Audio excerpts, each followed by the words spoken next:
Tapi kalau Bang Erwin sendiri melihat debat Pilpres kemarin, itu murni debat adu gagasan atau justru lebih seperti adu argumen antar capres saja? Yang pasti Indonesia ini kan beda sama Amerika.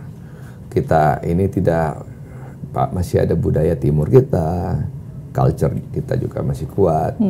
Sehingga saya melihat kemarin ada seperti tendensius, ada yang kemudian berbicara personal. Jadi sehingga bukan gagasan yang muncul, tapi urusan pribadi yang dimunculkan, yang biasanya masyarakat kita, yang kultur kita, Jawa, Timur dan sebagainya, kecenderungannya nggak suka dengan debat-debat seperti itu. Sama seperti kemarin ketika ada pertanyaan soal Pak Prabowo yang kemudian dianggap tidak kuat sebagai oposisi sehingga kemudian harus bergabung ke pemerintah biar bisnisnya lancar, itu gimana tuh Bang? Ya itu lagi, itu kan tendensius, itu kan personal, itu bukan gagasan, sehingga ya kan gak ditanggapin juga kan. Karena itu kan tendensius banget, dan itu asumsi yang dibikin secara pribadi. Itu kan apa gagasannya di situ. Tapi bisa ya seorang Prabowo Subianto yang kemudian dulu dikenal agak, mohon maaf nih Bang, agak lumayan emosional, tapi kemudian sekarang begitu tenang, kemarin menjawab pertanyaan yang cenderung tendensius dan juga mungkin menyerang personal begitu, tapi kemudian bisa diatasi dengan gembira, bahkan sambil menari-nari kemarin kan, sambil ada gerakan-gerakan pencaksilat ya. Ya beliau itu seorang nasionalis, patriot. Jadi beliau, saya ya kagum ya dengan beliau karena itu tadi, nasionalismenya sih tinggi, jiwa patriotnya tinggi. Saya pernah mengantar beliau ketemu Pak Yusuf Kalla waktu beliau tidak terpilih di 2014.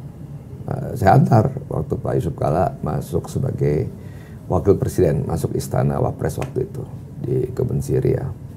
Saya antar dan saya melihat pas beliau bertemu dengan Pak Yusuf Kalla, yang pertama dilakukan oleh beliau adalah menghormat, ya menghormat dengan gaya militer gitu. Jadi beliau datang ke kantor Wapres waktu itu dan beliau ya artinya mengatakan siap membantu pemerintah.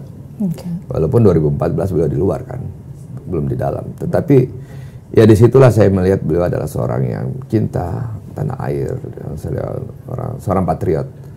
Nah, beliau tidak ingin ada yang dikatakan hardcore opposition, ya kan. Jadi beliau tetap ingin balancing aja gitu. Nah di 2019, karena saya juga ikut membantu beliau di 2019, ya beliau diajak oleh Pak Jokowi, dan karena beliau punya pengetahuan dalam geopolitik, dalam pertahanan, ya beliau mengetahui juga tentang bagaimana kondisi alutsista kita seperti apa, pertahanan kita seperti apa. Jadi saya kira kita harus bangga bahwa pemerintah Pak Jokowi ini ingin merangkul, ya, tidak ingin membangun sebuah perbedaan, dan itu diterima kan. Dan selama 4 tahun terakhir ini kan, ya di tengah ada pandemi 2 tahun, tetapi pembangunan juga jalan.